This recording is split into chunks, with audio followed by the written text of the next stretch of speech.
Қайырлы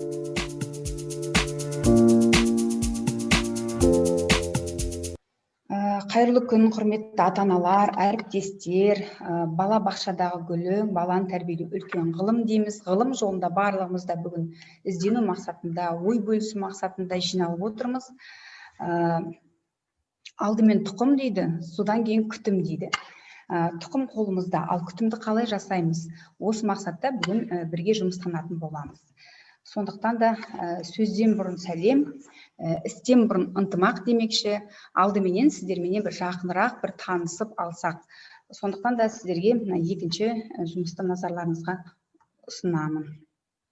Құрметті ата-аналар, әріптестер, сіздер назарларыңызға мына жерде экранда 12 топтама шығып тұр, иә? Мысалға, әр суреттің астында сандар тұр екен. Қарасаңыздар, 12 ұяшық тұр. Сол ұяшықтардан сіздердің өздеріңізге мысалға қандай есім сәйкес келеді, ассоциация жасай отырып, сол сандарды чатқа белгілейсіздер. Мысалға, менің есімім Әсемгүл. Әсемгүл болғанда мен бірінші ұяшықты таңдаймын. Енді мына жерде екінші ұяшық тұр, ол жерде планета берілген. Планета бұл табиғат, күн, нұр. Осыған байланысты адамның есімдері болуы мүмкін ғой. Мысалға, Шолпан дейміз, Жұлдыз дейміз. Осы есімдер кездесіп жатса ортамызда, яғни ол чатқа 2 деп белгілейді. Үшінші бұл енді атақ даңққа байланысты, абырой беделге байланысты есімдер. Мысалға, Мерей деген есімдер болуы мүмкін, ол енді 3-ті белгілейді. Төртінші, мейрам, ерекше күндер болса, онда 4-ті белгілейді. Одан кейін бесінші бұл атақ, бесінші бұл жерде Наурыз, қандай да бір мейрамдар болады ғой, сол атаулы күндер, күнтізбедегі бір елеулі күндер болса, мысалға 8 наурызда туылса, мейрам күні туылса, мысалы Мейрамгүл деген есімдер болса, ендеше 5 деген санды белгілейсіздер. Одан кейін 6 біздерде, яғни отбасында үйдің үлкені болса, немесе кенжесі болса, Кенжегүл деп қою мүмкін, Кенжебек деп қою мүмкін. Арамызда осындай есімдер кездесіп жатса, 6-ны белгілейсіздер. 7 бұл жерде енді адамның сондай бір арман қалау мақсаттарына бағытталған бақыт, арман, шаттық деген есімдер болса, 7-ні белгілейді. 8 ол тарихи, яғни адамның өмірінде сондай бір маңызы бар, керек, өте сондай бір құнды адамдар, соларға қарап еліктейміз, сондай адам болсыншы деген мақсатта болса, 8-ші ұяшықты белгілейді. 9 бұл енді күш, қайрат деген есімдер болса, 9-ды белгілейді. 10 бұл жерде асыл тастар, құнды дүниелер, құндыз деген есімдер болса, бағалы, гауһар деген сияқты 10-ды белгілейді. Одан кейін біздер өзіміз табиғаттың бір бөлшегі болғандықтан, табиғаттан біз нәр аламыз. Егер қандай да бір құсқа тән, жаңағыдай бір сұлулықтың символы болып, немесе бір жануарлардың бойындағы бір жақсы бір қасиеттер болса, мысалы жолбарыс, құндыз, жолбарыс, ақтоты деген есімдер болса, 11-ді белгілейді. 12 бұл яғни пәктіктің, сұлулықтың символы ретінде. Бұл жерде енді менің әріптесім Гүлшат отыр. Гүлшат, сіз осы ұяшықтың ішіне қайсысын таңдар едіңіз? Осы жерде чатқа жаза берейік, құрметті әріптестер. Бұл енді бір сондай бір заманауи, ерекше, бірінші рет осы сіздермен бірге осы тренингтің тұсауын кесіп отырмын, құрастырған өзіміз. Сондықтан да сіздерге ұнайды деп ойлаймын. Осылай бір таныстықты бастап кетсек.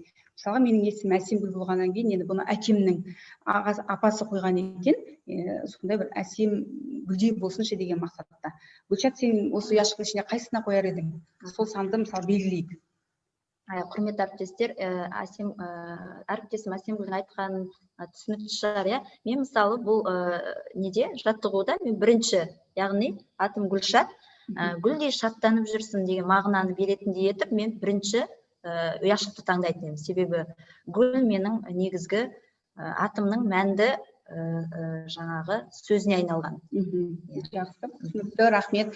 Енді әріптестер, сіздер осы жерде байланысқа шығып, басында айтпасаңыздар да, тым болмаса өздеріңіз белгілеп кетсеңіздер. Мына жерде бізде шығып жатыр екен, бізде 1, 2, Гүлшат, сіз қарап отырсаңыз. Бірлері көп екен, бізде бірдіктер, яғни гүлге байланысты аттар есімдер. 8, яғни бізде сондай бір батырлардың, ірі тұлғалардың құрметіне де қойған есімдер бар екен. 11-ді белгілеп жатыр. Ол яғни тоты құс, тоты құсқа байланысты, құстарға байланысты, ақтоты, мысалға тағы қандай, қарлығаш деген есімдер мына жерде жазып жатыр.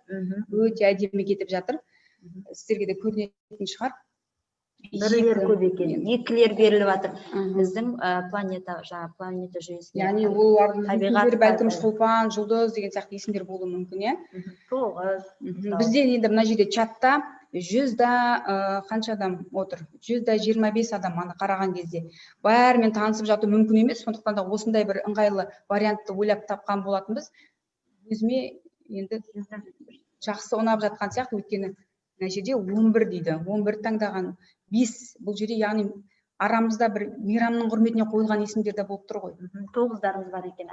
Арамызда кенжетайлар да бар екен. Немесе жаңағы міндетті түрде кенже емес, бәлкім үйде ұл болса екен деген мақсатта ұл мекен, ұл болсын деп қойылған есімдер де болуы мүмкін ғой. Сондықтан да осындай 4-ші ұяшық денсаулыққа байланысты да қойылып тұр екен. 3-ші 4-ші ұяшық қандай дейді, яғни амандық, саулыққа байланысты. Мысалға ортамызда бар ғой, Амангүл деген есімдер болуы мүмкін. Сондай есімдерді айтылғандықтан осындай сіздерге кері байланыс орнатып жатырмыз. Енді арамызда сөйлейтіндеріңіз бар ма? Осы менің есімім осындай құрметіне қойып еді деген сияқты. Мына жерде құрметті ата-аналар, әріптестер, әлде де жазып жатқандарымыз бар екен. Менің есімім Эльмира, қайсысын таңдаймын дейді. Бұл жерде енді Эльмира қандай мағына береді? Өзіңіз білсеңіз, осы неге байланысты қоюға болады. Микрофон қосулы, сондықтан да осы жерде өзіңіздің ойыңызды бөлісуге болады. Ай нұр дейді, яғни айдың нұры. Бұл жерде 2-ші ұяшыққа таңдайсыздар. Саламатсыздар ма? Кері байланыс орнап жатыр екен. Ғалия, Мейрамгүл деген есімдер. Мейрамгүл, енді сіз әрине бұл жерде 5-ші ұяшыққа кіріп кетесіз. Бұл енді жалпы біздің топтағанымыз, бәлкім бұдан да көбірек топтама жасауға болатын шығар деген ниетте жалпы сіздермен бөлісіп жатқанымыз. Арамызда психологтар бар. Алдағы уақытта сондай жұмыстанған кезде өте ыңғайлы жаңағы жаттығу деп ойлаймыз. Енді келесі назар аударсақ, келесі жұмысымызға. Енді кемені қалай атасаң, солай жүреді дейді ғой, баламыздың әдемі есім қоямыз, оған жаңағы баламызға әдемі есім қоямыз, әдемі болған қалаймыз, әдемі жүргенін қалаймыз. Сондықтан да осы орайда Мұзафар Әлімбаевтың сіздерге мына бір өлеңімен бөліскім келеді. Қипақтайды қит етсе әкең анаң, қайтсем ғана осыны адам етем, басқалардың осындай балалары тап осындай жаңғалақ шалам екен, үміт пенен күдіктің ортасында ата-ананың үміті талады екен. Міне осылай өз баласының болашағына қайтсем баламды адам етем деген мақсатта, осы жаңағы қайтсем осындай жолдар табамын деген мақсатта жиналып отырмыз ғой. Енді күшті адам ол адамның ардақты есімі, ұрпақты ардақтайтын, әр нәрсені саралап салмақтайтын, күшті қайда жұмсасаң, өнімді сол жақтан аласың дейді. Бала тәрбиесіне мән беру үшін біздер үлкен бір капитал құю керек екенбіз. Енді мына келесі неге назар аударсаңыздар, мына суретке қарап, мен сіздерге енді демонстрация экранын бергендіктен өздеріңізді көре алмай отырмын. Дегенмен сіздер бір байланыс жасап, осы турасында осы суретке қарап не айта аласыздар? Не көріп тұрсыздар? Немен байланыстырасыздар? Пікірлеріңізбен бөлісіп отырсаңыздар, әріптестер. Қазіргі заман талабына сай оқу үдерісі көрсетілген сияқты балалардың оқу жүйесі жаңағыдай маска кию, WhatsApp, Zoom арқылы сабаққа кіру. Менің ойымша солай сияқты. Карантин режимі кезіндегі балдарды сабақ оқыту. Барлығы да сол келіп тұр, сол қашықтан оқытуға байланысты. Қашықтан оқытуға байланысты. осыдан 6 ай бұрын естеріңізде болса, өмірімізді елестетіп көрейікші бәрімізді. Оқуымыз бар, жұмысымыз бар, балдарымызды жаңағы балабақшаға апарып алып қайтамыз, көйлегіміз көк, тамағымыз тоқ, иә? Сол кездер біздің адамдардың басым көпшілігінде комфортный зонада өмір сүрдік, комфорт аймағында. Өйткені адамға жанға жайлы, үйреншікті өмір адамның жанына үйреніп қалады екенбіз. Енді жалпы адам баласы жаңалықты, өзгермелі өзгерісті қабылдағысы келмейді. Ал қазіргі жағдай өзгермелі, тұрақсыз, ауыспалы болып тұр. Онымен келісетін шығарсыздар. Енді осы орайда бала тәрбиесіндегі отбасылық, яғни диссонанс, осы жағдайлардың бәрі диссонанс қалып келеді. Не ол диссонанс деген? Жаңа бір қағида сияқты ғой деп ойлап қалуымыз мүмкін, иә? Бұл яғни латын тілінен аударылған кезде бір қандай да бір сәйкессіздік, тәртіпсіздік, үйлесімділіктің болмауы, яғни біз біліп тұрмыз бұл жағдайдың уақытша екенін, қандай да бір жеңуге болатындығын, бұл жағдайдың бізге кедергі емес, керісінше бір мүмкіндік екенін, сондай бола тұра бізде қарама қайшылық болады мида. Яғни бұның бәрі диссонанс қалып келеді екен. Соның ішінде, мысалға, біздің бәріміздің ойымызша осы жерде неше бізде қатысушы отыр? 130-ға жуық қатысушы отыр екен. Соның ішінде түбегейлі барлығымызда осы уақытқа дейін білімді біздер мектептен алу керекпіз деген ойменен бәріміз қосылатын шығарсыздар. Алтын ордамыз, білім ордасы ол біздің мектебіміз деп. Орта, дұрыс айтасыздар. Орта ол көпшілік, бәсекелестік, спорт, өнердің додасы, ортасы деп айтсақ та болады. Балалар осы уақытқа дейін білімді жаңағы мектептен алып келсе, бірақ біздің мұғалімдеріміз айтатын едік қой біздер. Мектеп сенің екінші үйің, мектеп сенің екінші үйің деп. 6 сәуірден бастап әр үй мұғалімдер мен оқушылардың екінші мектебіне айналып десек те болады. Мектебіне тақтаға айналып десек те болады. Енді осы орайда жалпы қашықтықтан оқу қандай әсері бар бізге? Біз көп жағдайда, яғни осы жағдайдың әсерінен диссонанс, сәйкессіздік болады деп айта аламын. Енді осы жолдардан шығу мақсатында өгізді де өлтірмей, арбаны да сындырмай, қандай да бір жолды табу үшін қашықтықтан оқыту жағдайына көшіп жатырмыз. Осыны біздер түбегейлі түсіну керек. Енді әрі қарай осы жұмыстарды қорытындылау барысында әріптесім Гүлшат сауалнаманы назарларыңызға ұсынады. Мен жаңа қашықтық оқыту жүйесін түсіндірді. Осы жүйеде мұғалімдердің пікірлерін білу мақсатында біздер Facebook парақшасында таратылған 28 мен 31 тамыз аралығындағы менің мектебім тобындағы мұғалімдерге қашықтан оқытудың тиімділігін қалай бағалайсыз деген сұрақтар қойылып, сол сұрақтарға жауапта алынған. Сол жауаптарға қарасақ, біздерде мынандай сұрақтарға мұғалімдер былай жауап беріпті. Төмен бет-бе-бет оқуға жетпейді деген жауапқа 74% қатысушымыз берген, яғни 259 мұғалім. Орташа бет-бе-бет оқудың толықтырушысы, бірақ алмастырушысы емес жауабына мұғалімдеріміздің 10%-ды 185% таңдаған. Өте төмен бет-бе-бет оқудың әдісі ретінде ғана қолдануға болады деген жауапты мұғалімдердің 10% таңдап алған, яғни 35 мұғалім. Өте жоғары бет-бе-бет оқудан анағұрлым тиімді жауабын мұғалімдердің 4,29% таңдап алған. Жоғары бет-бе-бет оқудан тиімді жауабын мұғалімдердің небәрі 0,85% таңдап алған екен.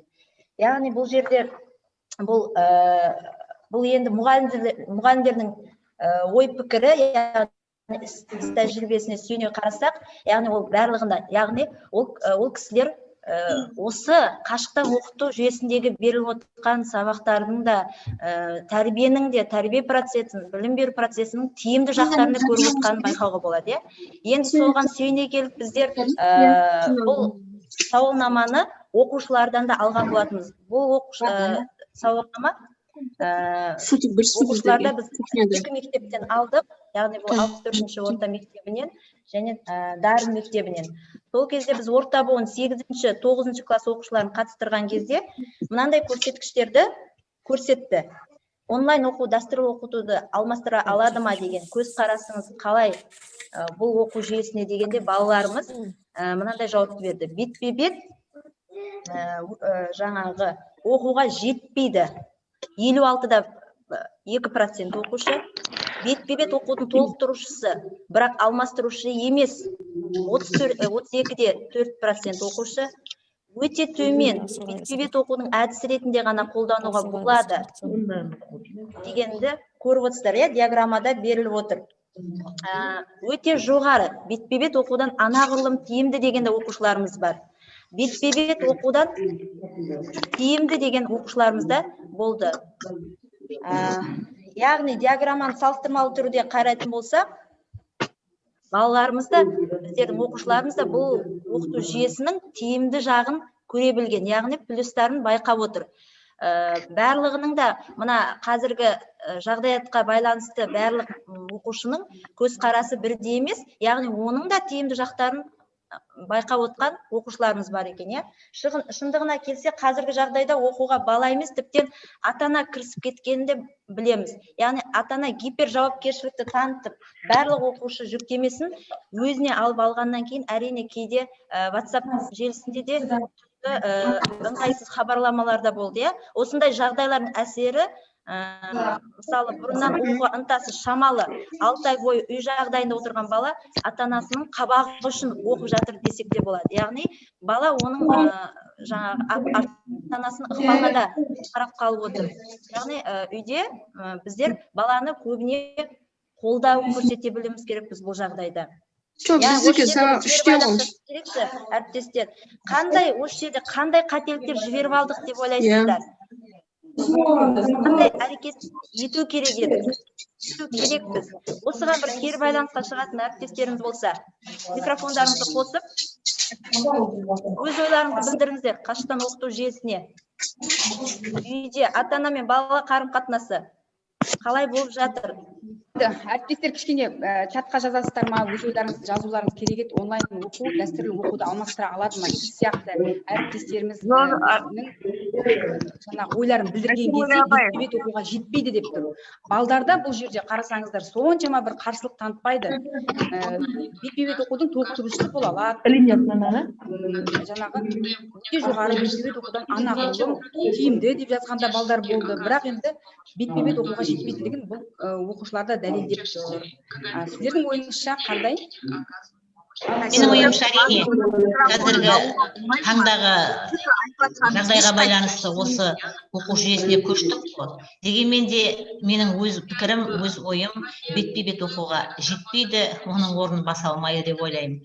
Қобда орта мектебінің ата-анасымын, Бөкелекова Кенжегүл. Бұл мектепте менің 3 немерем оқиды. Әрине, үйден үнемі қолдау көрсетіп отырамыз. Бірақ менің өз пікірім, бетпе-бет оқуға жетпейді. Мұғалімнің алдына барып 45 минут сабақ алғанның өзі біраз мағынасы бар.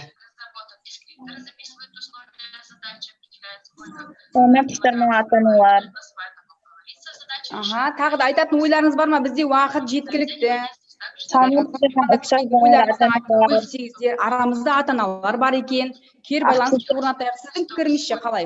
Бала 24 сағат сіздің құзырыңызда. Ауданы ауылының ата-анасы болам. Балдарға мектепте оқыған өте тиімді, үйден оқығаннан бала ештеме ұқпайды. Ата-аналар тарапынан біздер көмектескенмен, ұстаздың берген білімі өте жоғары деп ойлаймын. Мектепте оқыған. Қазіргі таңда бізде Жырым ауылында 0 класстан бастап 4 классқа дейін оқып жатыр. Менің өзім балдарым 2-3 класста оқиды. Қалған балдар онлайн режимде оқылатыр. Мен өз балдарымның мектепте оқығанына кәдімгі нетем. Аталарға өтіп неге қарамастан оқытып жатыр мектепте. Бұрын онлайн болғанда мықты ата-аналар жағы көп қиналды деп ойлаймын енді. мына формулаға қатты назар аударыңыздар. Неге бізде мындай суреттер шығып тұр? Яғни біріншіден қашықтықтан оқыту тең болады амандық. Яғни бұл жерде амандық, балдардың амандығы, деннің саулығы қажет болғандықтан, ең басты мақсат болғандықтан қашықтан оқытуды жаңағы басты өгізді де өлтірмей, арбаны да сындырмай деп айтып өттік. Сондай мақсатта ұйымдастырылып жатыр, біздің білім жағдайы. Одан кейін келесі назар аударсаңыздар, келесі суретке кітап, смартфон, компьютер, интернет желісі, түрлі мессенджерлер. Осылардың топтамасынан бала өзіне білім алып шығады. Одан кейін осы істердің орындалу басымдылығына байланысты түрлі ережелер ұсынамыз. Олардың бірі ең бастысы тайм менеджмент. Осы тайм менеджментті ұйымдастыра алмағандықтан баланың уақыты да жетпей жатады, жұмыс уақытын дер кезінде орындай алмай қалып жатамыз.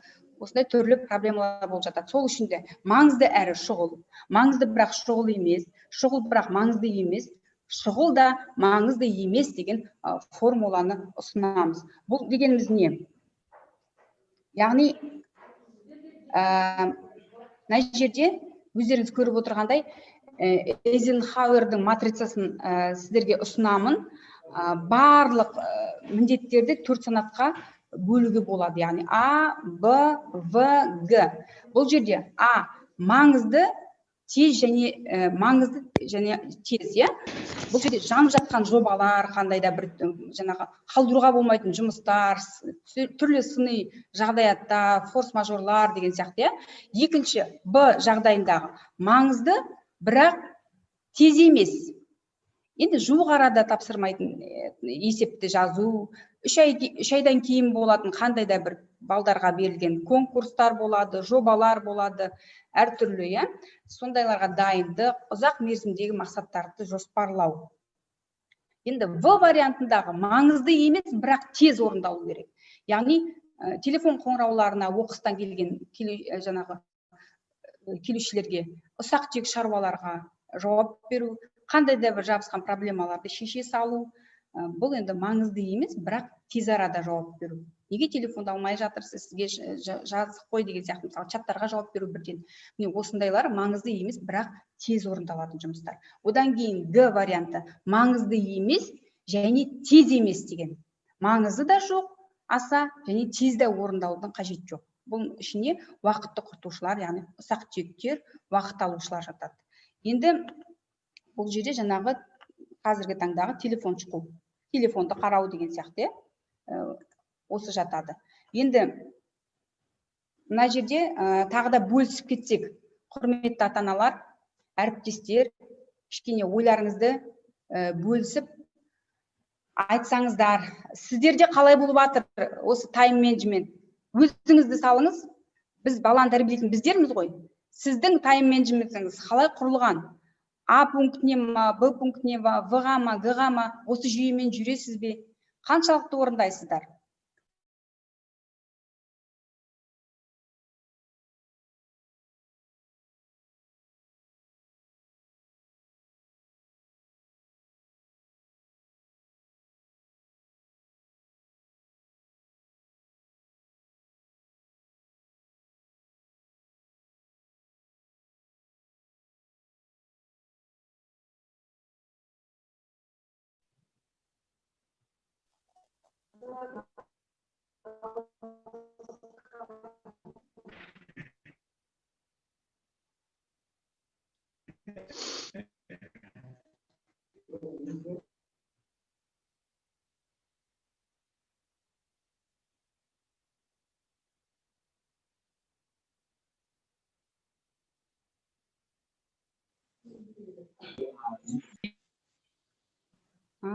Мен сөйлеп жатыр, мына жерде микрофон қосылмай қалған екен. Құрметті ата-аналар, әріптестер, мына жерде сіздерге берілген жаңағы Эйзенхауэрдің матрицасы берілген ғой, 4 пункт, яғни А пункті, Б, В және Г пункті.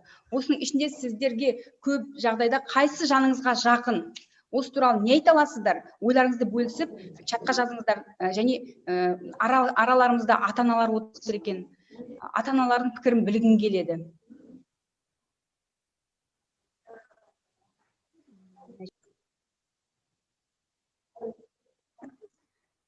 Ата-аналар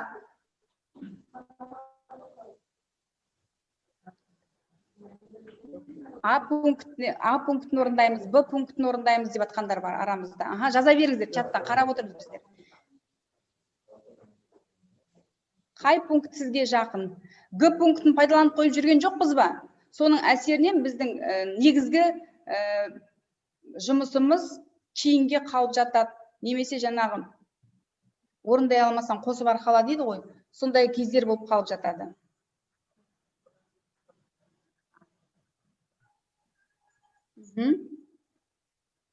Мына жерде тағы да 3 адам жауап берді. Б пунктін таңдаған екен. Маңызды, бірақ тез емес. О, сіздер алысқа кетіп қалыпсыздар, онда жақсы екен. Б пунктін таңдағандар бар арамызда. Жазып жіберсеңіздер, ата-анасыз ба, әріптессіз ба? Саламатсыз ба, Темір ауданы айта беріңіз. Темір ауданы Бағатай орта мектебінен, негізгі орта мектебінен хабарласып тұрмыз. Біздер А пунктін таңдап отырмыз. Жанып жатқан жылға қалдыруға болмайтын жұмыстар мен жағдаяттар. Яғни біздер дәстүрлі оқып жатырмыз қазір мектепте, сондықтан да біздер А маңызды және тезірек деп қабылдап отырмыз.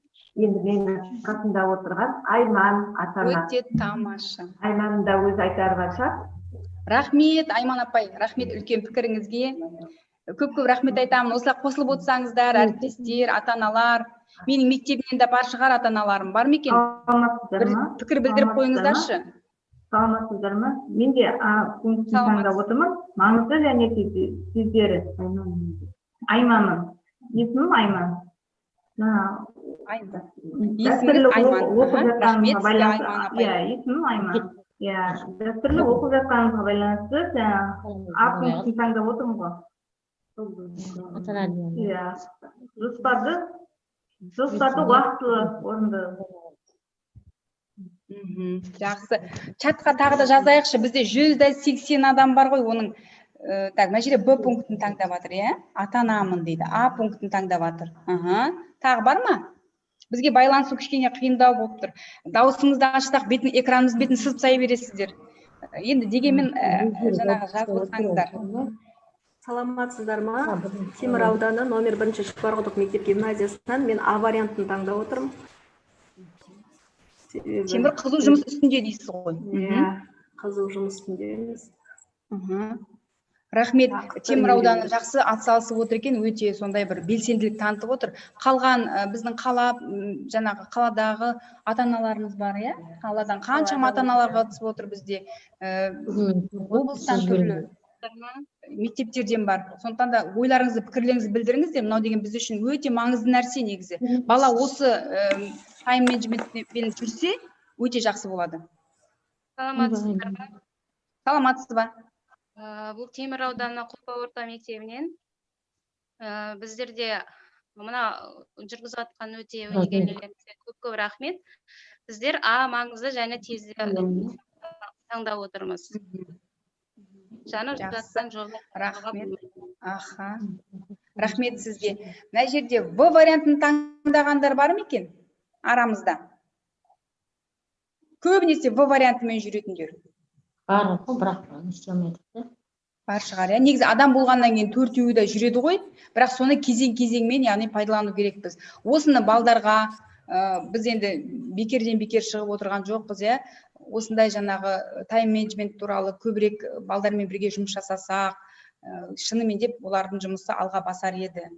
Қазірде балдардың жағдайы жаман емес, төселіп қалды. Біраз оны біздің әріптестеріміз өзінің жаңағы Google форма арқылы алып сауалнамадан нәтижелерін көруге болады, иә.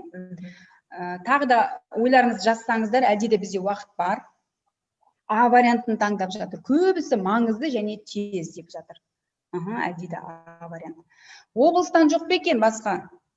Ойларыңыз, қала мектептерінен, психологтар, біздің әріптестеріміз, жан ілімінің мамандар, не дейсіздер?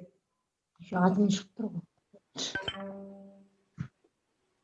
Күнесі жоқ, астын қарап. Нереке. Қолыңыз қалып жатыр. Жақсы әріптестер, ендеше әрі қарай біз жұмысымызды жалғастыра береміз. Сондықтан да кішкене микрофондарыңызды өшіріп қоясыздар ма? Микрофондарыңызды өшіріп қойыңыздар. Біздің экран тағы сызып тастадыңыздар. Кім сызып жатыр?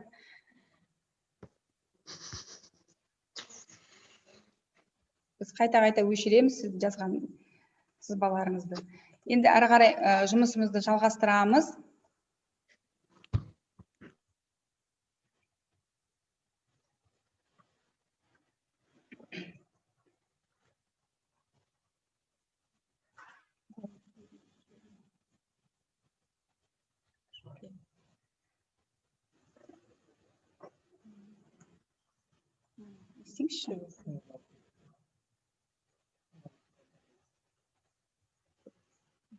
Келесі назар аударсаңыз, белгісіз ертегіні аяқтау.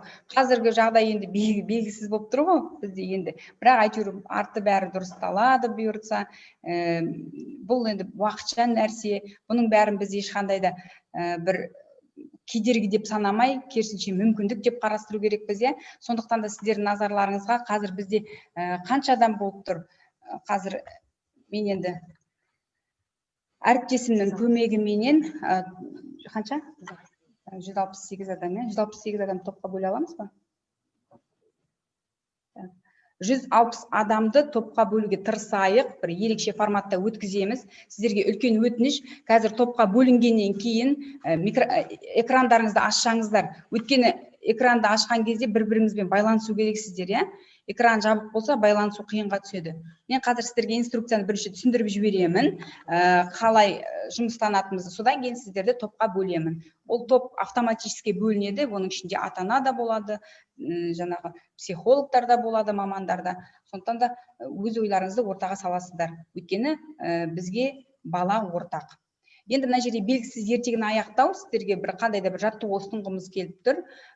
Секциялар залға бөлінесіздер. Сіздердің мақсаттарыңыз ертегіні аяқтау керексіздер. Ертегіге қойылатын талап, ертегінің басты кейіпкері болу керек. Ол қандай да бір қиындықтарға тап болу керек. Сол қиындықтарды ол қалай жеңе білді.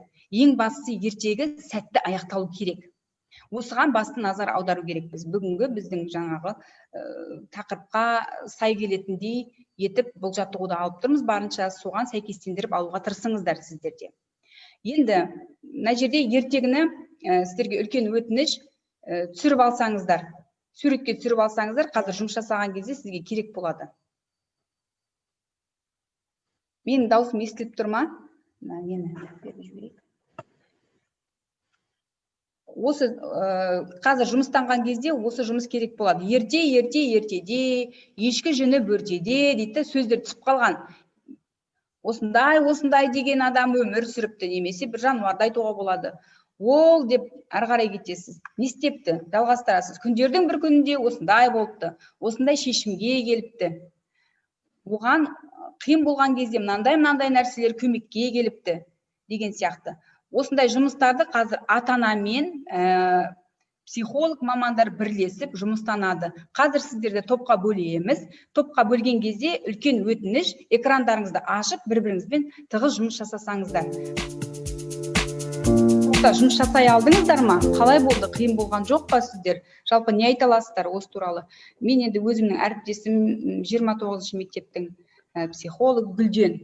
Гүлден, өзіңнің ойыңды айтып жіберсең, ортаға салсаң. Саламатсыздар ма? 29-шы мектептен Гүлденмін. Бізде 4 адам қосылды, бірақ 2 адамның связі нашар болды ау деймін, дыбыс шыққан жоқ. Арай деген ата-анамен жұмыс жасадым. Негізі психолог болғандықтан ата-анадан сұрадым көбіне. Бізде ертегі осындай қысқадан нұсқа болып шықты. Ертеде кемпір мен шал болыпты. Олар орманда өздері қаладан, ауылдан бөлек орманда өмір сүріпті. Бір күні шал аң аулауға шыққан. Аң аулап, балық аулап күн көреді. Таңертең аң аулауға шыққанда оның алдынан үлкен дәу қасқыр шығады. Сол мен біраз айқасады, шайқасады. Ақырында қасқырды жеңіп, арқасын салып үйіне қайтады. Бұл менің ата-анамның ойы, осындай ертегі. Жақсы, рахмет. Өте тамаша, жақсы жұмыстанған екенсіздер. Жалпы бұл арқылы сіздер алып қасқырдың өзін жеңе білді деген сияқты мағынада, иә? Яғни қандай да бір кедергілерді жеңуге болады дегендей. Ортамызда тағы да кімдер қосылады? Топ болып жұмыс жасағандар бар ма екен ортамызда? Аха. 8-ші залда болдық. Аха. 8-ші залда болдық. Заманмен байланыстырып, залда, қазіргі заманға байланыстырып ойластырдық ертегіні. Бұл негізінде бауырсақ ертегісі көрсетіп тұрған. Біздер ертеде ешкі жинап өтеде байды Аслан деген баласы өмір сүріпті. Ол өте жалқау, енжар болған екен. Күндердің бір күнінде қашықтан оқу басталып, Асланға өте тамаша уақыт болды. Осындай шешімге келіп, ол сабақты мүлдем қойды. Оған қиын болғанда көмекке әке шешесі келді. Сол көмектен ол тығырықтан шығып, 7-ші сыныпты жақсы деген бағаға аяқтап, ол өте жақсы тәртіпті бала болып аяқтады. Өте тамаша, жақсы аяқталған екен. Сөйтіп ол қашықтықтан оқыту кезінде де кедергі деп түсінбей, мүмкіндік деп түсініп, көп қырлары ашылыпты деп аяқтауға да болады, солай ғой. Рахмет. Тағы да жұмыстанған топтар бар ма екен бізде? 3-ші топта кім болды? 3-ші топта болғандардан араларыңызда сөйлеңіздерші. Мына жерде тағы да чатқа жазылғандар бар екен, 9-ші неде қазір оқып жіберейік, бар ма? Бізді оқып жіберіңізші дейді. Темір ауданы. Айта аласыз ба өзіңіздің ойыңызды? Ортаға сала қояйық. 3-ші.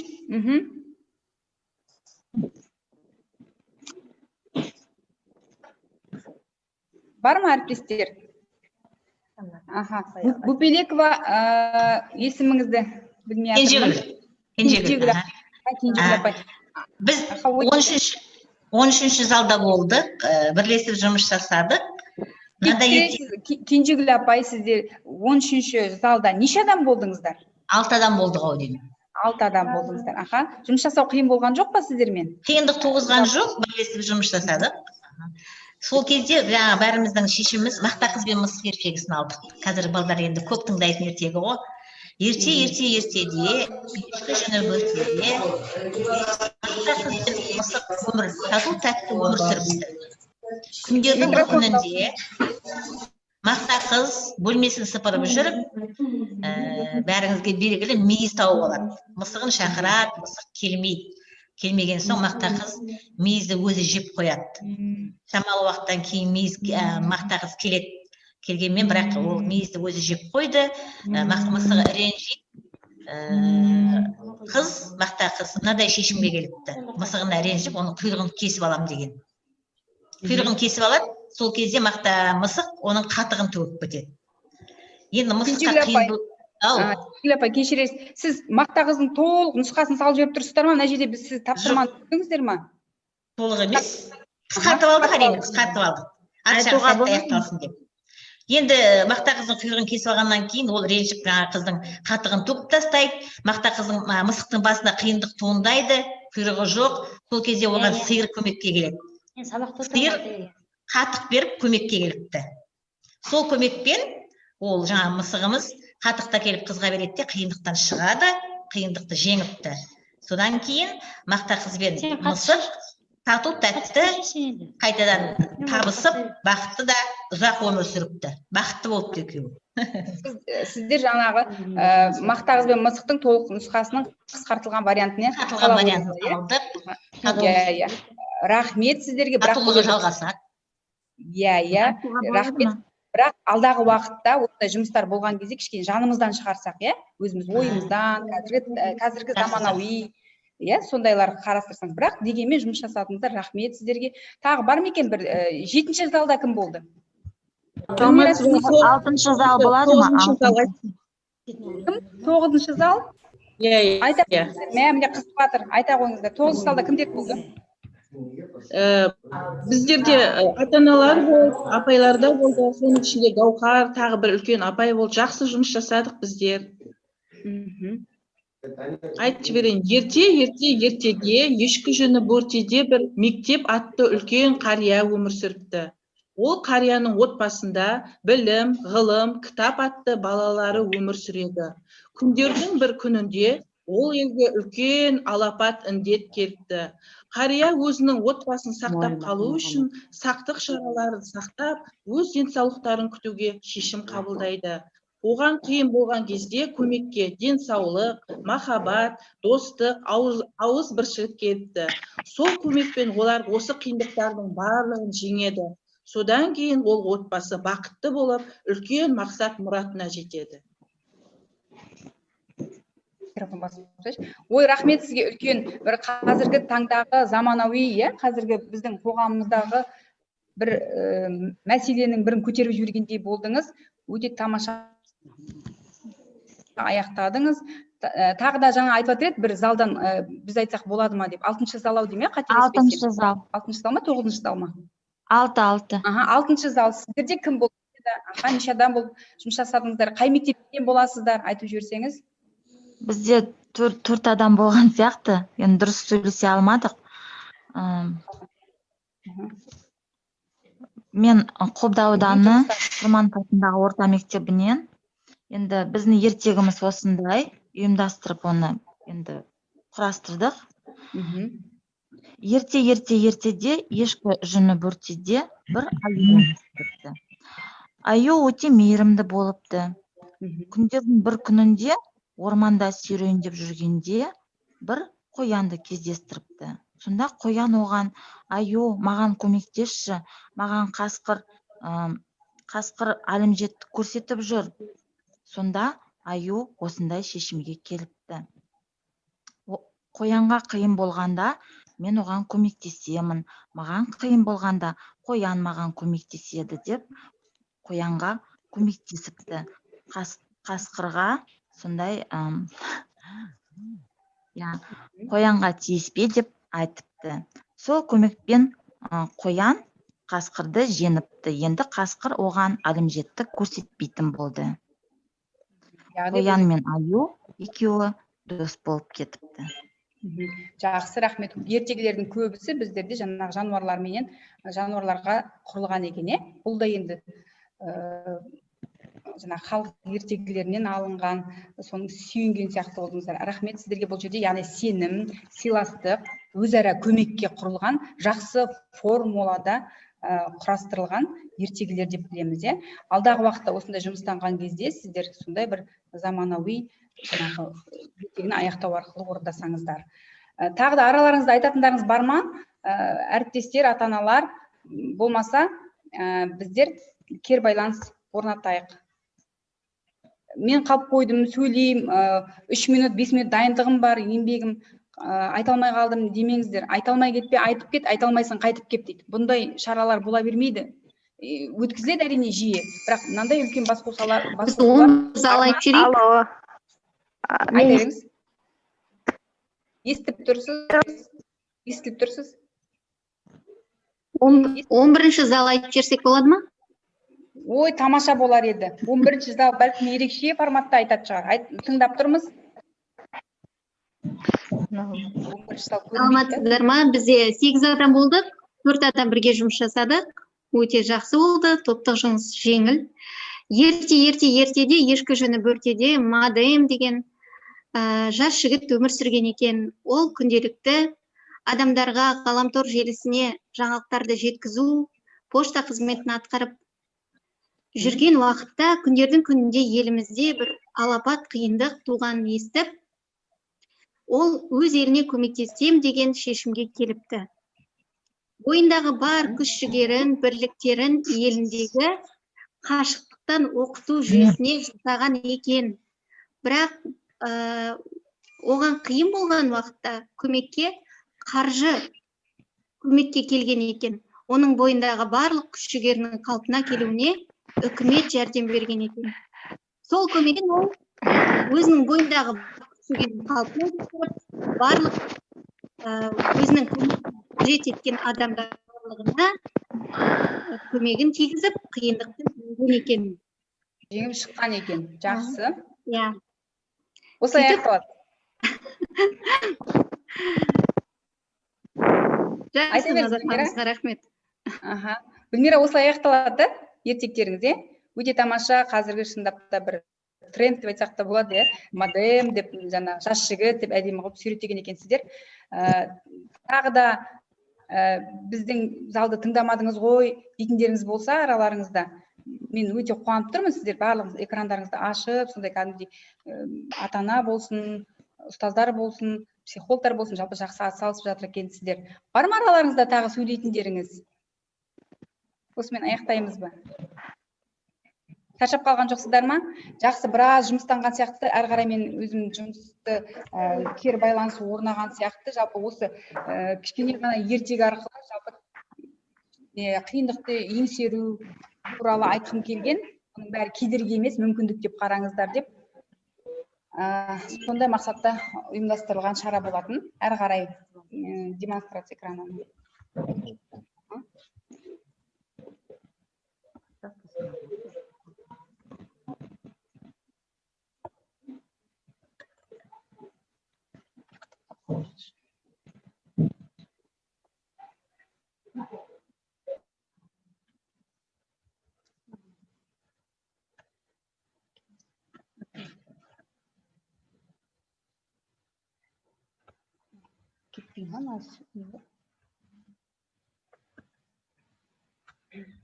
Әріптестер, ендігі біздің алатын тақырыбымыз алдағы қашықтықтан оқыту баланың жасырын дарындылығын анықтау мүмкіндігі. Жалпы бұл жерде дарындылық жайлы айта кетсек, дарынды баланы біздер қалай қабылдаймыз? Яғни баланың бойында табиғат берген ерекше қабілеті, оның дарындылығын тани білу, оның дамуына әрі қарай бағыт бағдар бере отырып, оның ерекше қабілетін дамыту оңай шаруа емес, қиын іс. Соған қараймай, алайда әр баланың жеке қабілетін анықтап, оның сол бағытта жетелеу бұл ата-ананың басты парызы деп ойлаймын. Баланың заманына қарай икемдеп, өз заманының озық өнегесі мен санасын сіңіре білу, оларды шығармашылық бағытта жан жақты дамыту бүгінгі күннің басты талабы болып отыр. Осы орайда Марк Твеннің айтқан бір сөз есіме түсіп отыр. Яғни баланың қолы ешқашан бос болмайды. Негізінде бала ылғида сұрақтармен, біздерді ата-аналарды ылғида сұрақтармен жаңағы маза бермейтінде уақыттар болады. Яғни қоршаған әлемді бала танып білу үшін сол сұрақтар беріп отырады. Өздеріңіздің үйдегі балапандарыңыз күнделікті неше түрлі, тіптен кейде үлкендерімізді ойландыратындай етіп сұрақтар береді. Тіптен кейде ол сұрақтарға өзіміз не жауап берерімізді байқамай қаламыз. Сондай кезде мысалы бала қағаз жыртса да, аспанда бұлттарға қараса да, терезеден сырттағы кетіп бара жатқан машинаны көрсе де, өсімдіктердің өсуін бақыласа да, ойыншықты сындырса да, ол заттар мен құбылыстарды зерттеу жұмысымен айналысу үстінде. Яғни осындай зерттеу барысында туатын бала сұрақтары бізде кейде тығырыққа тіреп қояды. Жаңа сіздерге айтқандай, бұл неліктен аспан көгілдір түсті, жапырақ неліктен жасыл, неліктен қызыл емес. Біз кейде сондай сұрақтарды көре жатамыз. Неліктен апта күндері жетеу, неге үшеу емес, төртеу емес, неліктен өрмекшінің аяғы 8, неге төртеу емес деген сияқты, жел қайдан соғады, күн қайдан шығады деген сияқты күнделікті біздің тіршілігімізде балаларымыз осындай сұрақтармен жаңағы ата-аналарды жиі мазалайды. Оған біз ерінбей, мұқият, құнттап, баланың әрбір сұрағына біз жауап бере отыруымыз керек. Біз оны өздеріңіз де біле жатарсыздар. Яғни психологтар зерттеуші ғалым мен мына баланың іс-әрекеті тең дейді. Яғни, демек, балаға ересектерден білімді дайын түрде алғаннан көрі, ғалымдар секілді білгісі келетін мәселеге тереңнен үңілген дұрыс. Бала дүниетанымның мұндай ерекшелігін ескере отырып, оның әлемді зерттеу әрекетіне еш кедергі жасамау керек шығар.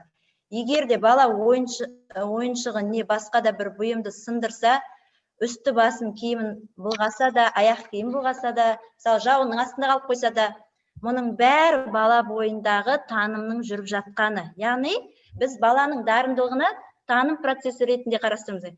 Яғни таным таңғалудан басталады деген Сократтың бұдан 2500 жыл бұрын айтып кеткен сөзін ала келсек, бала бұл дүниеге екі көзін айқара ашып, таңғала қарап, оны тану мақсатына әрекеттер арқылы зерттейді. Бұл әлемді тануда оның басқа мүмкіндігі жоқ. Яғни балаға мұндай зерттеу әрекеті әрине қуаныш сыйлайды. Яғни күнделікте ода тәжірибе жинақталады, күнделікті таным процесі жүре бастайды. Осы орайда қашықтан оқу арқылы бала дербестік, жауапкершілік дәрежесіне өз өмірін ұйымдастыру, яғни өзін іштей басқара алу қабілетіне иемденеді. Яғни оқу танымдық іс-әрекетіне байланыстырсақ, дағдылар қалыптаса бастайды. Оқу процесінде, мысалы, мектеп жасындағы балаларымызда. Яғни тұйық сөзге саран оқушылардың мұндай жағдайда өз мүмкіндіктерін жасырын дарынды қырларынан көрсете білуі мүмкін. Оған мысал келтіре алсақ, мысалы, сыныптық жүйеде оқып жүргенде мектепте сөйлей алмаған балаларымыз қазір мына онлайн режимде олардың сөздік қоры молайып, керісінше мысалы шығармашылығы даму мүмкін, сөздік қоры молайып, эсселерді жазуда. Бала деген мектепте, класста көрсете алмаған қабілеттерін үйде қазір онлайн оқыту жүйесінде көрсетіп жүрген болуы да мүмкін. Мұндай, мысалы, бұл жерде мынандай пікірге келуге болады. Үйреншікті әрекеттердің орнын осы тосын шешімдерді қолдану арқылы оқушылардың қызығушылығы, бойындағы қабілеттері ашыла бастайды. Ішкі көшбасшылық адамның өзін бір мақсатта шоғырландыру, яғни мобилизация, шабыттандыра алу деген сөзді еске алсақ, яғни бұл деген мобилизация жасау, баланың, мысалы, қазір интернет жүйесімен жұмыс жасай алу қабілеті дамып жатыр, бұрын, мысалы, білмеген затымызды қазір Zoom арқылы өтуге, Zoom бағдарламасын білу, интернетте әдіс тәсілдер қалай қолдана алу, мұғалімдердің берген білімдерін кері байланыс жасау арқылы олар күнделікті таным үстінде болып жатыр. Яғни балаларымызда сол таным үстінде өздерінің дағдылары, танымдық процестері дамып, жетіліп, өзінің қырларын көрсетіп, яғни өзінің жеке бір жан-жақты бағыттарын көрсетіп жатқан болуымыз мүмкін. Адамның ішінде ересек пен бала бір мезгілде өмір сүреді. Көшбасшы ересек адам. Көшбасшы емес, әлі де бала болып, инфантилизм атты өмір салтын таңдаған адам. Яғни үлкенде де, үлкен ересек адамның бойында да танымдық процесс жүреді. Бала болып та зерттеу, яғни баланың әлемінің өзінде бір зерттеу жұмыстар жүреді. Сол зерттеу жұмысы арқылы күнделікті жаңа айтып отырмын ғой, әртүрлі сұрақтар. Нәресте кезден таным процесі дамып келсе, мектептің өзінің сатысында өзінің таным процестері дамиды. Сондықтан балаларымыз бұл жерде балаларымызға өте қолдау қажет. Енді осы орайда бір сіздерге мынандай бір жаттығу жүргізгім келіп отыр, ата-аналар. Қазір нұсқау қазір түсіндіріп кетейін. Зато деген жаттығу есесіне, қазақша есесіне деген жаттығу. Қазір бәріміз онлайн жағдайда оқып, жұмыс жасап жатырмыз. Мұның бәрін біз кедергі деп қабылдап жатырмыз. Кейбіреулеріміз кедергі деп біздерге ата-аналар кейде жаңағы мұғалімдер болсын, әріптестерім болсын, мүмкіндіктер шамалы аз, жаңағы осы жүйенің минусын, плюсын көріп жатады. Бірақ осы жүйені сіздерге тапсырма ретінде бергім келіп отыр, жаттығу ретінде. Тиімді кемшілік тұстарын жазсаңыздар, оны қалай біздер плюсқа аудара аламыз, қай жағынан тиімді екен. Оны жаңа үйдегі балаларымызды мысал ретінде алуға да болады. Балаларымыз бойында бұрын қандай болды, қазірде қандай жетістіктерін байқап отырсыз. Плюсі қалай плюс жағына аударуға болады. Соны қазір осы мына графа сізді қолдарыңызға парақша болса да сызып жазып, қазір пікірлеріңізді білдіруге болады. Немесе чатқа жазасыздар. Түсінікті ме, әріптестер? Дауысын ашасыз ба?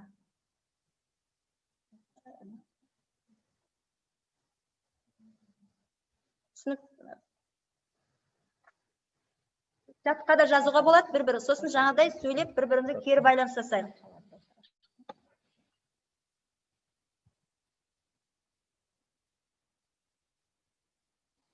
Бұл жерде Гүлшат сенің айтпағың минус плюс, яғни қандай да бір кедергіні керісінше мүмкіндік деп қабылдау. Біз енді мына жерде үйде отырған жағдай, онлайн оқудың бәрі кедергі деп ойлаймыз ғой. Шын мәнінде соның арқасында мүмкіндік болып жатыр. мысалы Google формаменен тест қарастыруды білмейтін едік. Бәлкім осының әсерінен парақшалардан құтылып, бланкалардан, қазір Google формаменен тест алу өте тиімді екеніне көзім жетіп жатыр. Бұл да енді бір жаңағыда плюске айналатын дүние да. Сол сияқты сіздерде өздеріңіздің минус и плюс жақтарын айтсаңыздар. Соны айтқымыз келіп тұр, баланың бойында мысалға түрлі тапсырмалар беріп жатыр ғой, ешкімді қалыс қалып жатқан жоқ, қай мұғалім болса да үй тапсырмалары беріліп, ақпараттар беріліп жатыр, сол арқылы бала жұмыстанады. Бәлкім осы арқылы тайм-менеджментке де үйреніп жатыр деп айтсақ та болады балалар бірте-бірте. Яғни уақыттарын тиімді пайдаланып, тиімді жақтарын сәуір айына қарағанда, мысалға, қазір уже қазан айы ғой, қазан айында балдардың төселгендігі кәдімгі сезіледі, өйткені оларды жаңа сауалнама алу арқылы біз біліп отырмыз балдардың жағдайларын.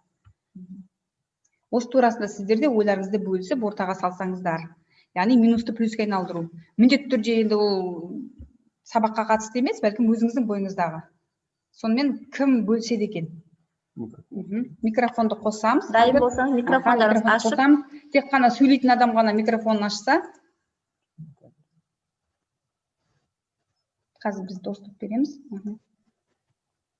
Ал әріптестер сөйлеңіздер, сонымен қайсыңыз минусыңызды плюске айналдырып, қандай бір жақсы жаңалықтарыңызбен бөлісесіздер.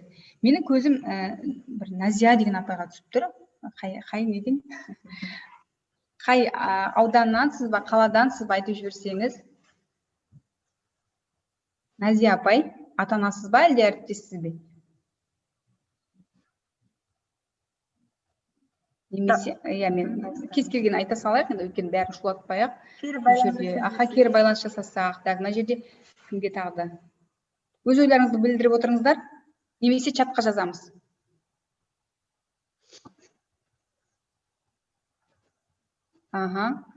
Так, мына жерде есімдерін білмегеннен кейін Өткелбаева, есіміңізді айтып жіберсеңіз, ренжімеңіз, фамилияңызды айтып тұрғаныма.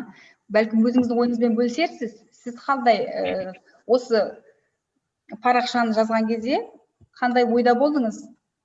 Саламатсыз ба, Асемгүл ханым? Өткелбаева Надежда, Нұрбұлақ орта мектебінің психологы. Әрине, артықшылығын да айтуға болады бұл жерде.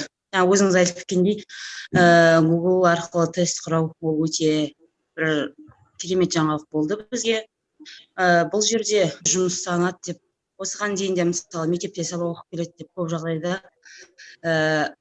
бірге жұмыстанбай қалатын кездер әрине көп кездеседі. Ал осы жақсы жағына қарай аударған кезде өзім үйде оқу, қашықтықтан оқытуды, бала мен ата-ананың арасындағы байланыс күшейді, бір-біріне деген жаңа сенім арту, бір-біріне деген қолдау көрсету, баланың жүрегіне жол табу жолдарын іздей бастайды ата-аналар. Бұрын көп жағдайда мысалы мектепке ысыратын болса, қазір өзі тығырықтан шығу жолдарын мұғаліммен бірге отырып жол табады деп ойлаймын. Осы бір тиімді жақ. Яғни 24 сағат бала ата-ананың құзырында. Солай ғой? Енді көз алдында дегенде тұр, бірақ әрине оған енді мектеп, ата-ана, оқушы, үштік одақ бірге бірлесіп жұмыс жасап жатыр. Осы арқылы бала үштік одақ бірге атсалысады. Жақсы, рахмет Надежда сізге. Тағы да арамызда бар ма екен, ата-аналар сөйлесе дейміз, ата-аналар өздерінің пікірін білдірсе, минус плюске айналды, менде мындай жағдайлар болды, немесе баламызда деп.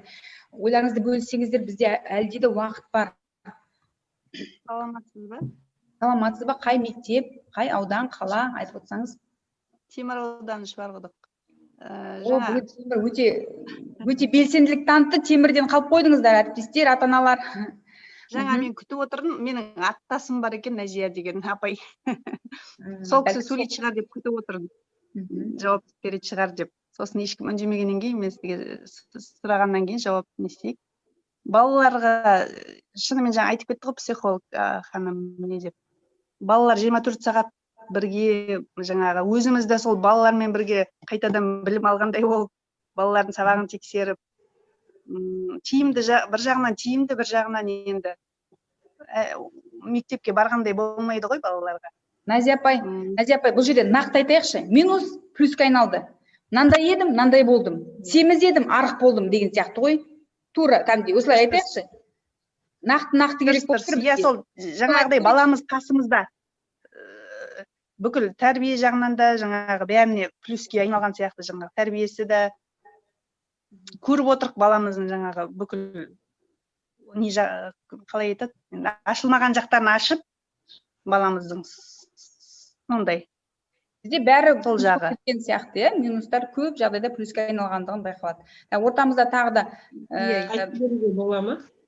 Айтуға болады. Қай мектеп кішке таныстырып өтсеңіздер, қай аудан, қай мектеп, қала ма, аудан ба, иә? Саламатсыздар ма? Саламатсыз ба? Шұбарқұдық кенті Керейіп атындағы мектептен шығып отырмын. Ата-анамын 6-шы сыныптан. Бізде плюске айналған жағы баламыздың шапшаңдығын байқадық. Шапшаң, жауап береді, ұқыпты, уақытында кіріп, уақытында шығуды үйренді. Өте тамаша. Жауапкершілікке мән берді балдар. Сол жері қатты ұнады, сол жері. Балдар шапшаңдыққа үйренді. Сізде неше бала бар? Менде бір ұл бар. Бір ұл бар. Ұл балаңыз. Яғни ұл балаңыздың бойындағы қандай да бір динамикасын байқадыңыз, иә? Шапшаңдыққа. Әрине, шапшаңдыққа ұмтылыс, мен кіруім керек, орындауым керек деген шапшаңдықты байқадым. Ең жақсы бір қасиет сол болып тұр. Өте тамаша. Арамызда тағы да бар ма екен өзінің ойларын айтатын? Бұл негізі үлкен, кішкентай жаттығу болғанмен үлкен ой салатын тапсырма, сондықтан да қосылып отырайық. Бұл жерде көп жағдайда Темір ауданы озып тұр енді. Сондықтан да қалада да, облыста да осындай өзгерістер болып жатыр ғой негізі. Әр үйде, әр отбасында. Қосылып отырайық, әріптестер, бәріңізге ортақ бала тәрбиесі. Бізге ұнап жатыр. Сондықтан да 42 дедіңіз ба?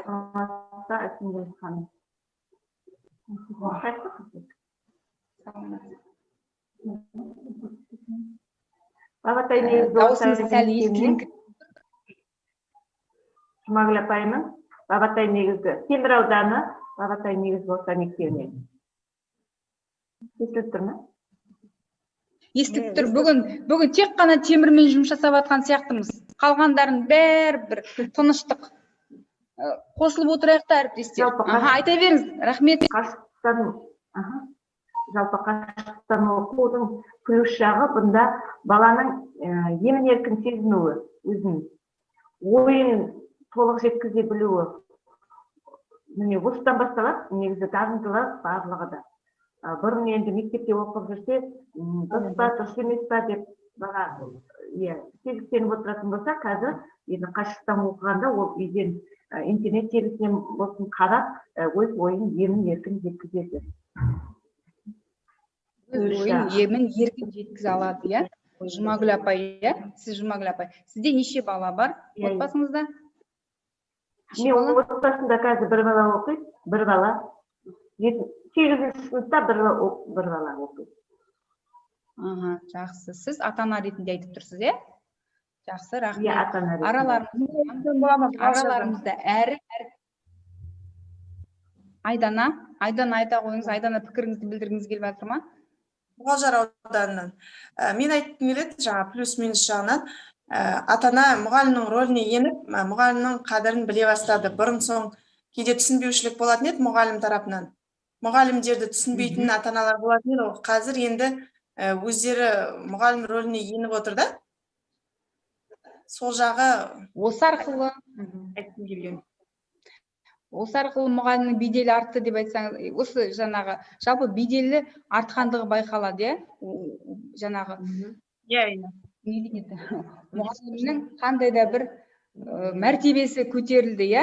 Яғни білдік осы уақытқа дейін ол кісілердің қаншалықты жұмыс жасайтындығын. Қадірін білдік.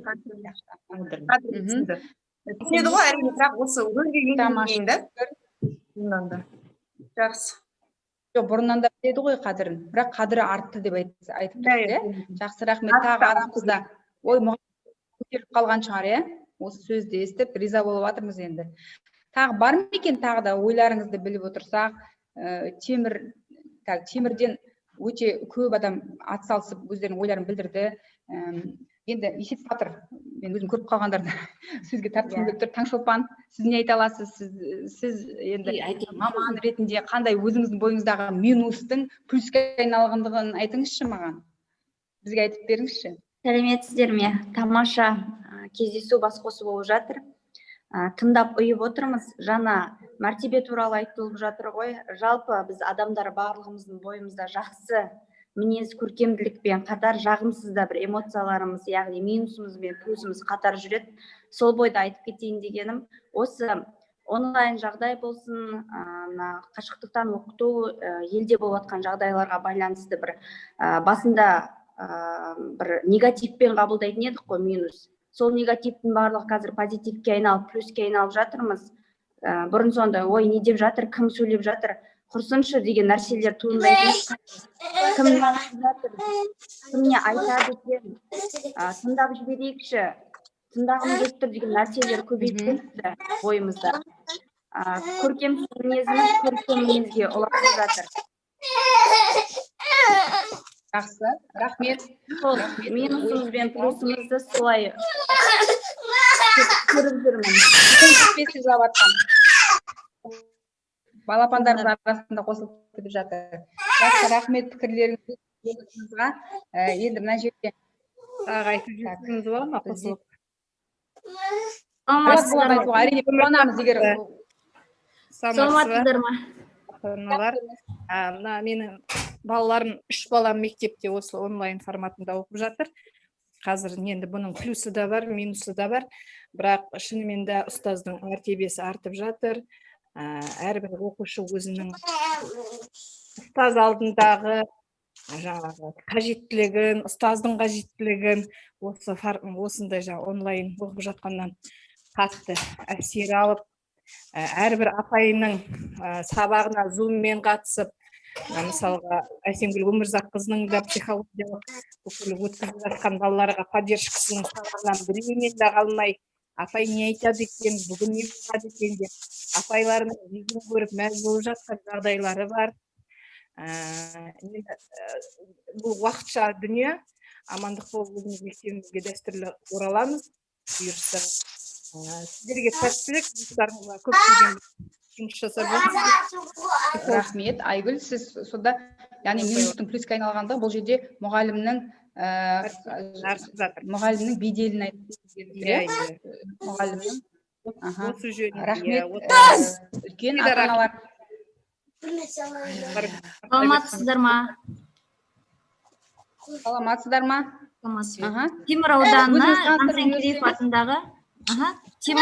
Жансенкереев атындағы мектептің педагог психологы болам, Асыл Жолғыттықызы.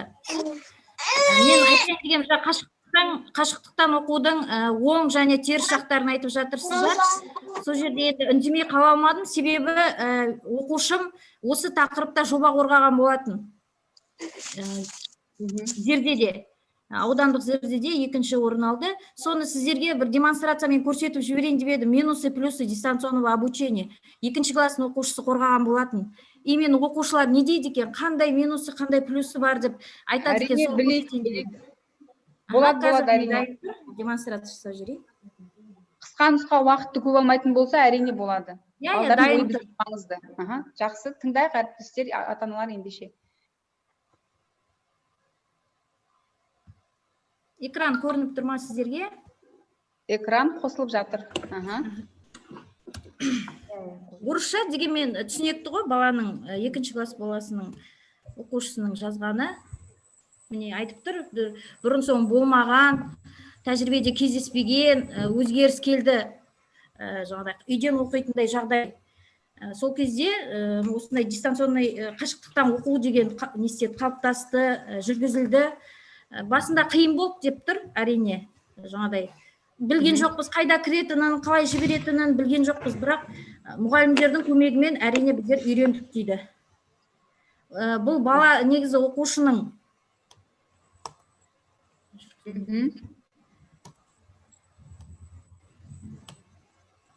Асыл, баланың ойын айтып жібересіз ба бұл жерде, баланың ойын, бізге? Міне көрсете қояйын деп едім. баланы көрсетіп отырғаным не?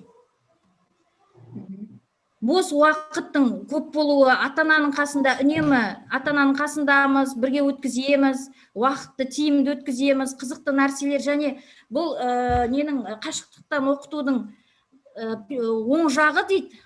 Плюсы жаңағыдай қай жерде болмасын, қалада жүрейік, басқа жерде қыдырып жүрейік, ең бастысы интернетке қолжетімді болса, интернет қолымызда телефон арқылы оқи береміз дейді. Және оқитын жерімізді, уақытымыз өзіміз пайдаланамыз. Әрқашанда отбасымызбен біргеміз.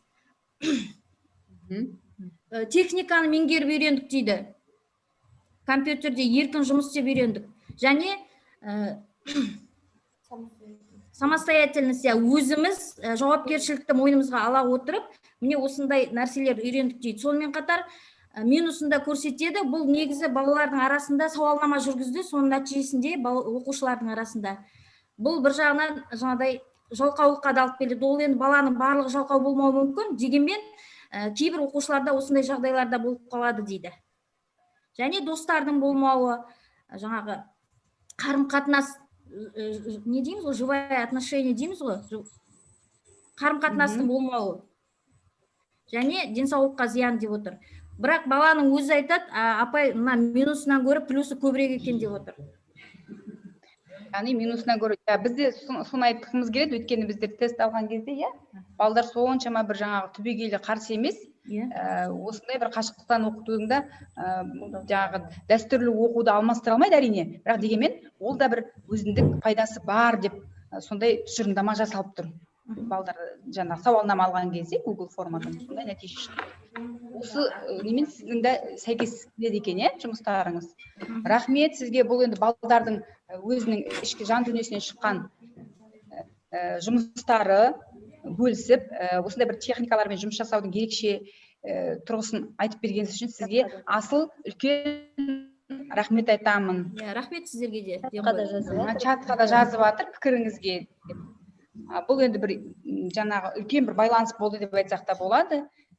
Қазір енді сөзімізді қорытындылай келе, енді уақыттың тығыздығына байланысты қысқа нұсқа айтып кетуге тырысайын. 2 сағаттай отырыппыз ғой, өйткені 10-нан 12-ге дейінгі аралықты қамтиды. Қазір демонстрация экраны беріп жіберейік. Енді жаңа кері байланыс жасалды. Енді мына жердегі келесі жұмысқа көшейік. Z поколение, яғни Z ұрпақтары, назар аударып қарасаңыздар, шынымен де ата-аналар өтініш, әріптестер, дауыстарыңызды басып қойсаңыздар. Ешқандай микрофон қосылмасыншы, әйтпесе бірімізге кедергі келтіреміз. Енді бұл жерде мынандай бір эксперимент айтқым келіп тұр. 3 жасар балдар енді жаңағы енді сөйлеп келатқан балдар ғой. Сол 3 жасар балаға, 5 балаға эксперимент жасалған екен мынандай. 5-еуіне ботқа берген каша. 4 баланың кашасы өте тәтті болған екен. Құрамына шекер қосқан. Бір балаға ешқандай да шекер қоспаған екен. Содан кейін жаңағы эксперимент жасаған кезде балдардан сұраған екен, ботқа тәтті ма деп. Сол кезде 4 баланың 4-еуі де тәтті деп жауап берген ғой. 5-ші баланың ботқасы тәтті болмаса да, ол да басын изеген екен. Осыдан нені аңғарамыз? Яғни адамға ақпарат қалай маңызды екендігін аңғарамыз. Егер жаңағы саясаттан хабар болмаса да, ой, бұл деген қашықтықтан оқыту деген жарамайды деп айтса, адамдар бәрі соған қарай жаңағы бет бұрып кетті. Яғни бұл жерде ортаның балаға берген ақпаратына бала тәуелді екендігін айтқымыз келеді. Ал былай сараптама жасаған кезде балдардың ойынан бұл, яғни кедергі емес, керісінше мүмкіндік екені анықталады. Осы орайда, яғни X, Y, Z ұрпақтары бұл кімдер өзі? Яғни бір үйде 3 тарихи кезеңнің адамдары өмір сүріп жатыр. Ол кім? Ол біздің ата-әжеміз, кеңес өкіметін көрген ата-әжелеріміз. Ол кім? Ол біздің аналарымыз бен әкелеріміз, тоқырау кезеңінің өкілі болған адамдар. Және ол кім? Z ұрпақтары Қазақстанның болашақ ұрпағы деп айтамыз. Енді осы жерде өзіңіз осы жердегі отырған әріптестеріміз, ата-аналарымыз, жалпы қатысушыларды қарап отырсақ, қай ұрпаққа сәйкес келеді екен? Мен ойлаймын, осы жерде X поколение, X ұрпақтары және Y ұрпақтары отырған сияқты. Енді Z ұрпақтарына тоқталайық. Яғни X ұрпақтары деп отырғанымыз мойнында кілт таққан балалар деп атасақ та болады. Шынымен біздің өзіміздің ата-әжелерімізді, әке-шешелерімізді тыңдаған кездерде олар айтып отырады көп жағдайда. Ой, біздер тамақты да өзіміз ішетін едік, жаңағы серуенге де өзіміз шығамыз деп. Бұны яғни кілт таққан балалар деп айтсақ та болады. Оған тән қасиеттер қандай? Яғни сауаттану, жаһандылық, хабардылық, IQ жаңағы жоғары, прагматизм, сындарды жақсы жаңағы қабілетті, құлшынысты, қажырлы, шаршамайды, еңбексүйгіш осындай қасиеттерді айтуға болады. Ал жаңағы Y ұрпақтары бұл КСРО-ның ыдырауын көрген, түрлі қақтығыстарды көрген, сонымен қатар қызығы да олар жаңағы қызыға білетін, оптимист, көпшіл, сенімді, ықпал етуге болатын адамдар дейміз. Ал жалпы Z ұрпақтары олар кімдер? Олар яғни біздің үйімізде тәрбиеленіп жатырған балапандарымыз, балдарымыз, яғни олар қандай болып келеді көп жағдайда? Үйден шықпайды, біз өзіміз солай шектеп қоямыз ғой. Инноваторлар, яғни әлемдік қаржы экономикалық дағдарысты көріп жатырған, енді олардың ерекшеліктері қандай болады? Олардың ерекшеліктері қандай болады? Яғни шығармашыл, ғаламтордың құлағында ойнайтын, мысалға бір жастағы балаға телефонды ұстатып қойсаң, ол барлығын жаңағы тауып бере алатындай, өзіңіздің білмейтін кнопкаларыңызды басып жібереді, тез дамиды, өзіне өзі дамытуға тұрақты, яғни ол бір уақытта бірнеше іспен айналыса алады. Біз мысалға айтсақ, екінші жұмысымыз тоқтап қалуы мүмкін, ал Z ұрпақтарында олар деген телевизорды да көре алады, аяқ астынан жаңағы хатты да жазып жібереді, мына жағынан музыканы да тыңдайды, сабақты да оқып үлгереді. Міне осындай жағынан жан-жақты. Одан кейін психологиялық ерекшеліктеріне келетін болсақ, дарындылықпен қажетті ақпараттық байыбына тез үңіледі, сын айтқанды қабылдамайды, адамның қандай екендіктен 5 секунд ішінде біліп алатын, мұғалімнің не айтқысы келіп тұрғанын тіптен әзіл жақсы көреді, біздерге еркін шыға алады, оны байқайтын шығарсыздар. Мұғалімдермен еркін сөйлесе алады, апай бүгін әдемі болып тұрсыз, прическаңыз сондай жарасып тұр деп біздерге еркін айта алатын, еркелей алатын ұрпақтар деп айтсақ та болады. Енді олардың ерекшеліктері, жалпы қажеттіліктері қандай? Айтып өттім ол туралы сіздерге. Сондықтан да олар үшін жеке басының қауіпсіздігін бірінші орында қояды. Сондықтан да отбасылық құндылықтарды бірінші қоғамда да қанағаттандыратын құндылықтарды кейінгі орынға қалдырып жатамыз. Одан кейін Z ұрпақтарының мынандай құндылықтары маңызды екен. Ішкі әлемнің байлығы мен оның қорғау қажеттілігі, одан кейін басқа адамдардың жеке кеңістігіне түсіністікпен қарау, өз таңдаған салада шеберліктерінің жоғары деңгейінде қол жеткізу, көшбасшылыққа ұмтылу, комфорт пен тыныштықты жаны қалайды, мотивация алып отырады, жұмыстың егжей-тегжейіне нақты түсінеді. Жалпы алған кезде бұның бәрін оқи беруге болады. Жалпы Z ұрпақтары қарым-қатынаста бірдей деңгейде болғанды қалайды. Осындай сіздерге информация берілді.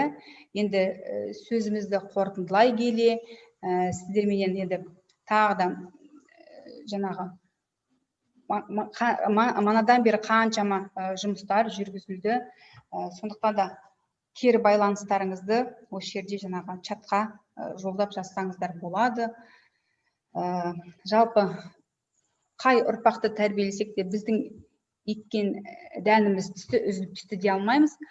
Сондықтан да алдымен тұқым, содан кейін күтім деп жатамыз. Күтімді ол енді бізден көреді.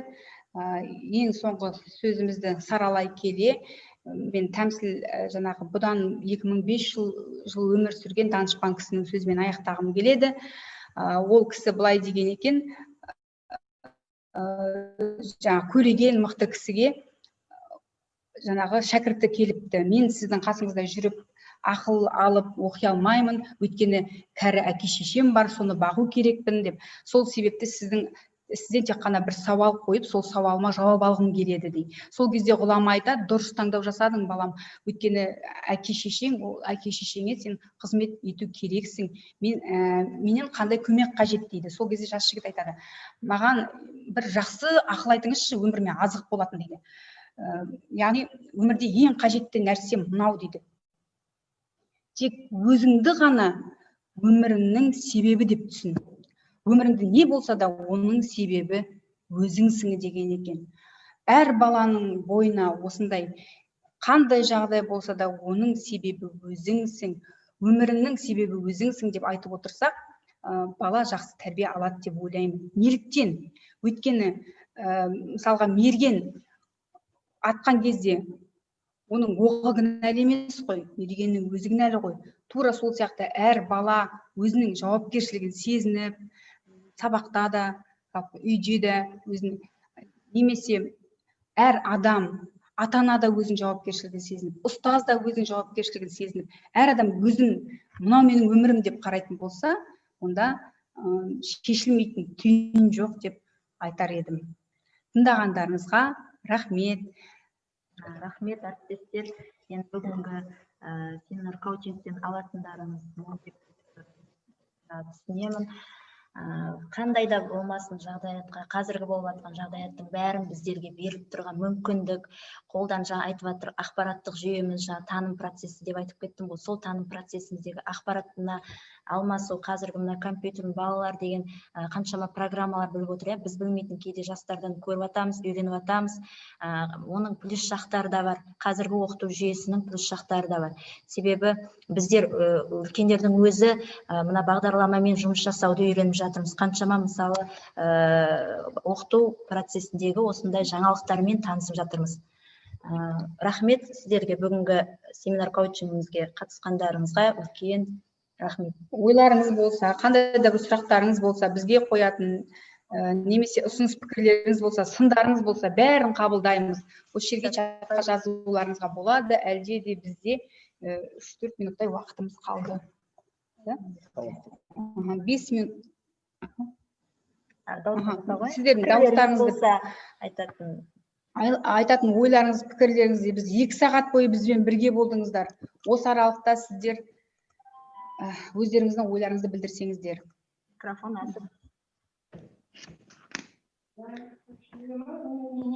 Құрметті әріптестер, көп рахмет сіздерге. Өте тамаша болды. Шығармашылық шабыт, жетістік тілеймін. Рахмет үлкен. Енді психологтар жеке өзімізге шығып, осы жаңағы ақпаратты, сіздерге берілетін мәліметті алуларыңызға болады.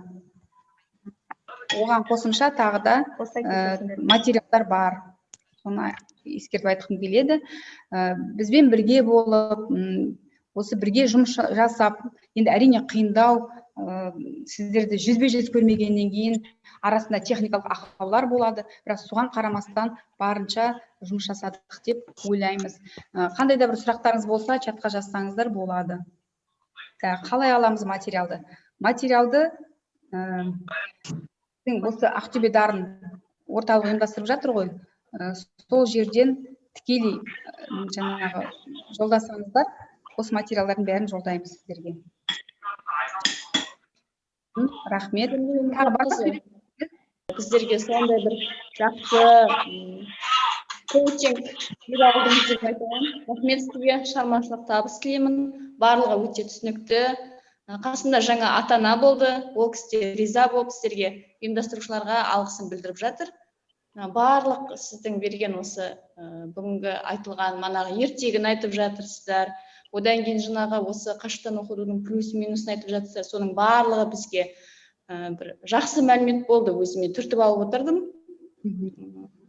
Тағы не айтамын, баршаңызға да шығармашылық табыстар тілеймін. Рахмет көп-көп. Рахмет сіздерге де. Осы көрсетілген жұмыстардың ішінде сізге қайсысы жаныңызға жақын болды?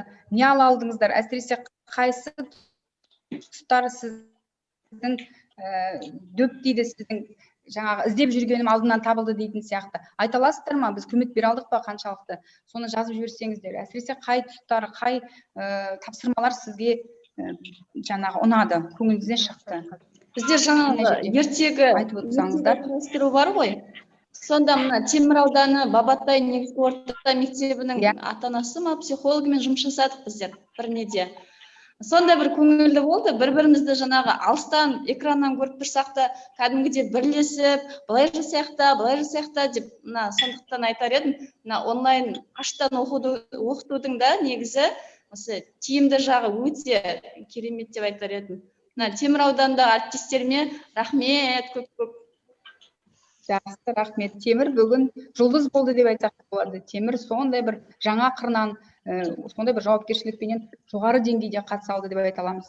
Және өзімнің де ата-аналарыма рахмет айтқым келеді. Олар да өздері қосылып отырды. Жалпы осы ендеше рахмет айтамыз уақыттарыңызды бөліп келгендеріңізге, қатысқандарыңызға.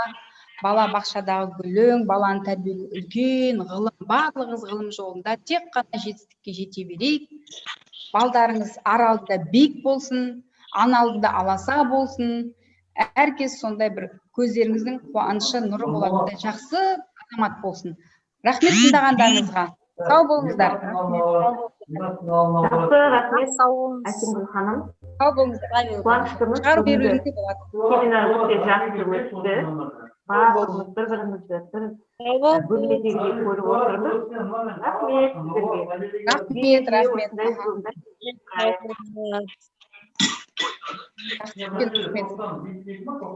Рахмет ата-аналар, әріптестер. Сау болыңыздар.